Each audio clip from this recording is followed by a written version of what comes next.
जय हिंद, नमस्कार. मी शुभांगी सुकरे तुम्हा सर्वांचं स्वागत करते टिक्कर मराठी पोलीस भरती या आपल्या युट्यूब चॅनलवर.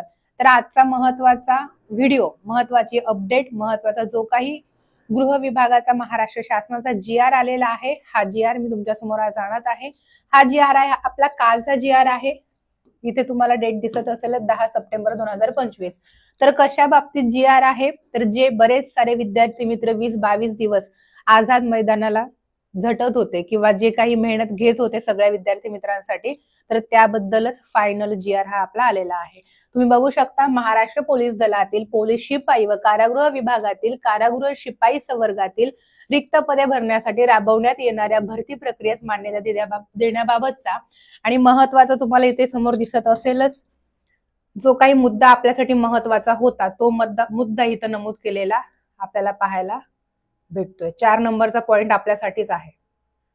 ठीक आहे, बघू शकता तुम्ही इथे सन 2022 व 2023 मध्ये संबंधित पदाची विहित कमाल वयोमर्यादा ओलांडलेल्या उमेदवारांना एक वेळची विशेष बाब म्हणून प्रस्तुत भरती प्रक्रियेकरिता आवेदन अर्ज सादर करण्यास पात्र ठरविण्यात येत आहे.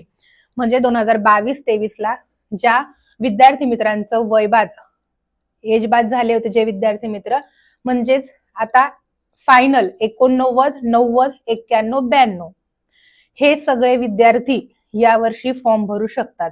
हा फायनल GR, फायनल अपडेट. भले अजून प्रोसेस याच्यावर पुढे 3-4 प्रोसेस आहेत, त्या बाकी आहेत, पण सुरुवात तर झाली. याच्यासाठीच बरेच विद्यार्थी मित्र झगडत होते, झटत होते, आंदोलन करत होते. फायनली त्यांच्या आंदोलनाला यश आलेलं आहे. तर आता शेवटचं सांगणं माझं एवढंच असेल की जे जे विद्यार्थी मित्र आता याच्यामध्ये बसलेले आहेत, 2022-23 ला ज्यांचं वयबाद झालं होतं ते यावर्षी एक्झाम मध्ये बसत आहेत, तर त्या सगळ्या विद्यार्थी मित्रांनी व्यवस्थित तयारी करायची आहे. कारण शेवटचंच वर्ष तुमच्या जवळ आहे. हे वर्ष शेवटचंच आहे. कारण त्याच्यानंतर तुम्ही ग्राउंड करणं सोडून दिलं असेल, अभ्यास करणं सोडून दिला असेल, पण अचानक तुम्हाला काल उठून संध्याकाळी समजले की बाबा आपण पात्र झालोत.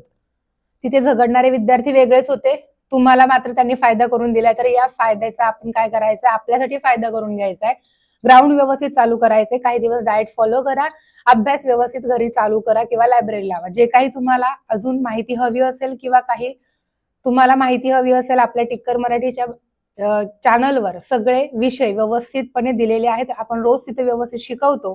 तर सगळ्या अभ्यासाच्या बाबतीत असेल किंवा आपल्या अपडेटच्या बाबतीत असेल, जे काही माहिती हवी असेल ऑफलाईन कमेंट बॉक्समध्ये मला कमेंट करायची आहे. Wish you all the best. जय हिंद.